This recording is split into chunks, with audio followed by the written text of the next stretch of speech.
Je suis au monument Jacques-Cartier, au musée de la Gaspésie. On s'en va visiter le musée sous peu. Mais en attendant, on est au monument Jacques-Cartier.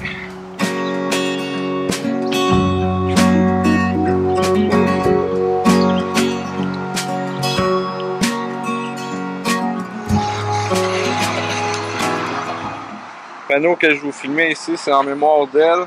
C'est une mosaïque aux multiples visages de femmes toujours vivantes au cœur d'une mémoire personnelle ou collective, femmes des Premières Nations au cœur large d'accueil, femmes venues de tous les horizons.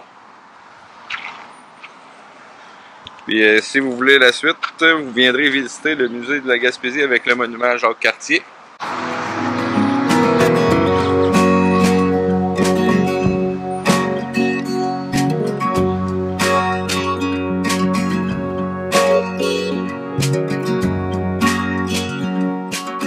On s'en va tranquillement vers le musée. Des belles sculptures avec des personnages gravés dedans.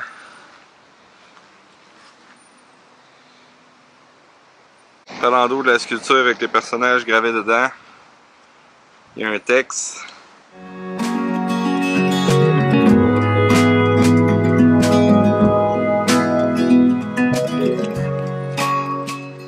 On est sur le bord de l'eau, au musée.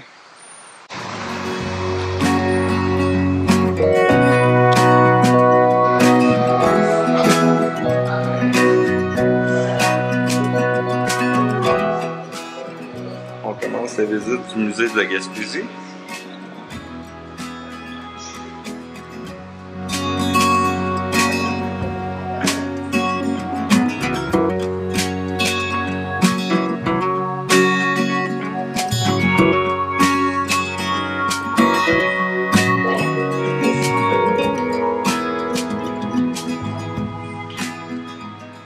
C'est un artiste qui fait des œuvres avec des matériaux recyclés.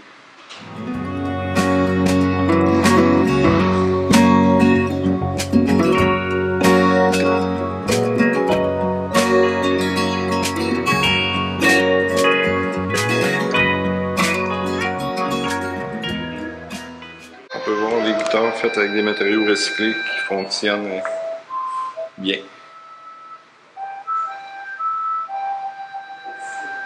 On peut voir à quel point l'artiste travaille bien.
Pour les amadouer, nous leur donnâmes couteaux et autres choses de peu d'âge. Peu intéressés au commerce, le capitaine et ses hommes étaient plutôt occupés à tailler une grande croix. J'allais prestement lui témoigner mon mécontentement. Le chef fit une longue avant.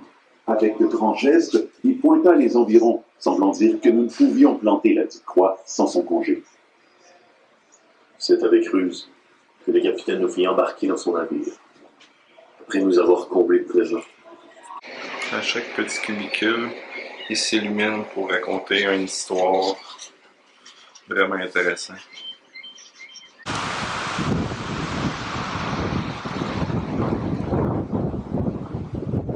Venez de la promenade Jacques-Cartier qui part du musée de la Gaspésie et qui va jusqu'au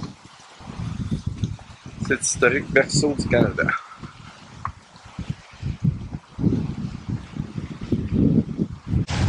C'est une petite randonnée de 1 km.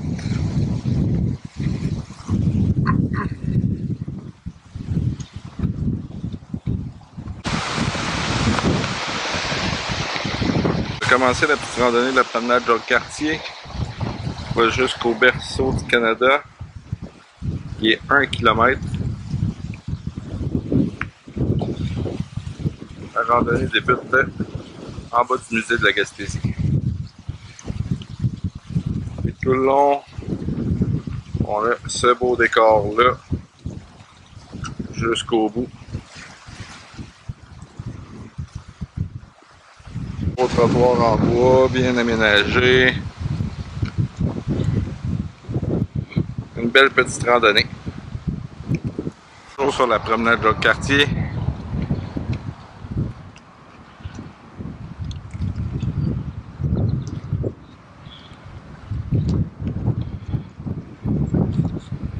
Pendant le sentier,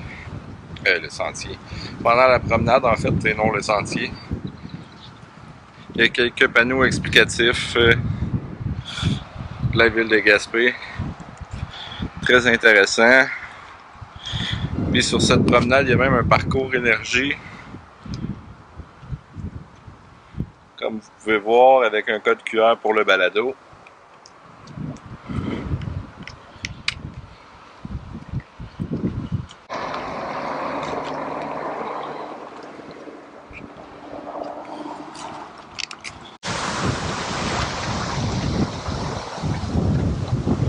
Présentement sur le site Berceau du Canada, qui auparavant s'appelait la Pointe O'Hara. Malheureusement, plusieurs bâtiments sont fermés. Mais ceux qui étaient ouverts avec des interprètes de l'époque, c'est intéressant. Mais je trouve ça malheureux qu'il y ait plusieurs bâtiments de fermés. Le Berceau du Canada est aménagé aux abords de la baie de Gaspé. Le site comprend des bâtiments historiques où animations et personnages costumés nous feront voyager à l'époque de la fondation de la ville, et ce sous forme interactif. Et malheureusement, quand nous y sommes allés, il y avait plusieurs bâtiments de fermés. Gaspé est une ville située à l'extrémité de la péninsule gaspésienne. Il s'agit de la plus grande ville de la Gaspésie. Le recensement de 2016, on y dénombrait 14 568 habitants. Gaspé a accueilli les Jeux du Québec durant l'été 93. Le 9 décembre 1873, le village de Gaspé fut érigé. En 1971, plusieurs villages fusionnent pour y former l'actuelle ville de Gaspé. Fait intéressant, il y a une croix, la croix de Gaspé, que je vais vous donner un peu plus d'informations dessus. En 1934, le gouvernement fédéral du Canada a commandité l'installation d'une croix de granit monolithe à Gaspé. Cette commande a été faite dans le cadre du 400e anniversaire de l'arrivée de Jacques Cartier à Gaspé le 24 juillet 1534. Cette croix pèse plus de 42 tonnes et mesure 9 mètres 3/4 de hauteur.